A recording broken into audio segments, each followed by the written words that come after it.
Global iqlim o'zgarishi, cho'llanish kabi muammolar bizni suvdan ancha tortib qo'ydi. Avvalgidek ob-hayotni xo'jasizlarcha oqizib, ekin sug'oradigan vaqtlar ortda qoldi. Ob-hayot taqchilligi sezilayotgan mintaqamizda qishloq xo'jaligini suv tejovchi texnologiyalar bilan modernizatsiyalash talabining dolzarbligi yil sayin ortib bormoqda. Olimlar hatto plyonka ostidan tomchilatib sug'orish yo'lini ham topishdi. Lekin bu kabi xorij tajribasining hammasi ham bizga to'g'ri kelavermaydi. Ularni mahalliylashtirish zarur. Andijon qishloq xo'jaligi va agrotexnologiyalari instituti huzuridagi o'quv tajriba xo'jaligi agronomlari Xitoy yangiligini mahalliy sharoitga moslash ustida ish boshlagan. Bu bilan ham suvni tejash, ham paxta hosildorligini oshirish maqsad qilingan. Mazkur sug'orishning an'anaviysidan qanday ustunligi bor? Yer egalari bundan nimalar yutadi? Muxbirimiz ana shu savollarga javob izlash orqali tadqiqotning ahamiyatini ochib bermoqchi.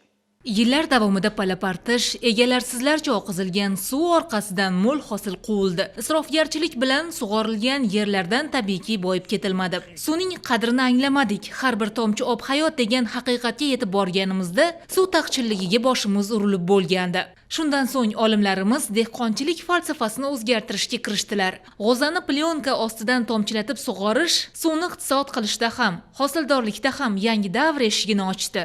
O'zimizni an'anaviy egatlab sug'orishda mana bizda 40-35 rosa bo'lsa hosildorlikka ega bo'lamizda.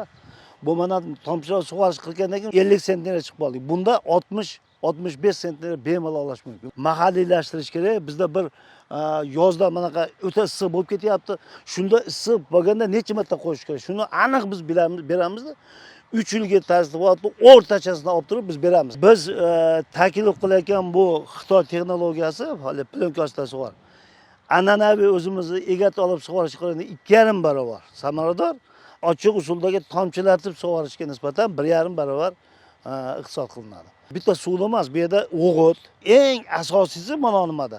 Mexanizatsiyada. Mana men sizlarga aytsam, ochiq ega usulda biz kamida 6 marta suv qo'yadigan bo'lsak, 6 marta kultivatsiyaga traktor kirgizamiz. 6 marta egat olib kirishamiz. Demak, o'rtacha 20 marta kirgizib yuboramizda. Bunda hammasi bo'ldi 2 marta, 3 marta kiradi. Mana demak 17 marta kiryaptimi? 17 marta traktorning salarkasi, amortizatori hammasi shu fermerga qoladi.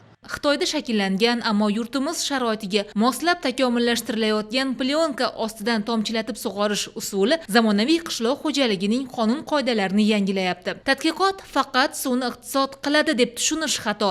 Loyiha jonkuyarning aytishicha, yer egasi xarajatlarni karrasiga qisqartiradigan ustunliklari bor. An'anaviy usulda tomchilatib sug'orish usulida biz tomchilatib sug'orib qo'yadi, Ispaniyaga ketardi. Bu yerda tomchilatib sug'orishlanganmiz plyonkani tagida turgani uchun u bir marta biz yaxshi namlab olgandan keyin tevaga bug'lantirmaydi. Mashina hisobiga bu kechroq chanqaydi. Masalan, u yerda 10 marta qo'yadigan bo'lsa, bizda 5 marta qo'yishimiz mumkin. Ochiq usulda, demak, tomchilatib sug'orishda 50% suv demak iqtisod qilingan bo'lsa, bu yerda 70% suv iqtisod qilinadi.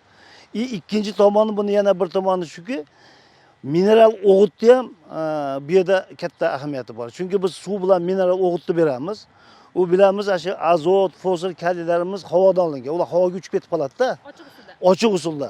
Bu yerda plyonka bo'lgandan keyin ichiga chiqmaydi. Anasi akiz, zakiz holatdagi formalari bor. Ana shu formalar tez uchib ketishga harakat qiladi. Bu yerda demak, plyonka turgandan keyin plyonkani tagiga tushib, ana shu mineral o'g'itni ham samaradorligi bu yerda oshadi bir necha barobar. O'g'itdan ham bitamiz. O'g'itdan 30% yutamiz alenga qaraganda. Endilikda suv kam bo'lsa-da ilmiy yondashuv hosil toshini bosadi degan fikrga kelmoqdamiz. O'zgarishlar birgina texnologiyada emas, tafakkurda. Doktorantlar dala boshida amaliy tajriba ustida, tadqiqot laboratoriyalarida emas, dalada yashayapti. Bu mana 1-yil olib boryapti, 3 yil davomida biz o'rganamiz. Bu yerda ayniqsa doktorantlar, magistrantlar ish olib boryapti. 3 yil davomida biz o'rganib, eng maqbul sug'orish tartibini ishlab chiqamiz.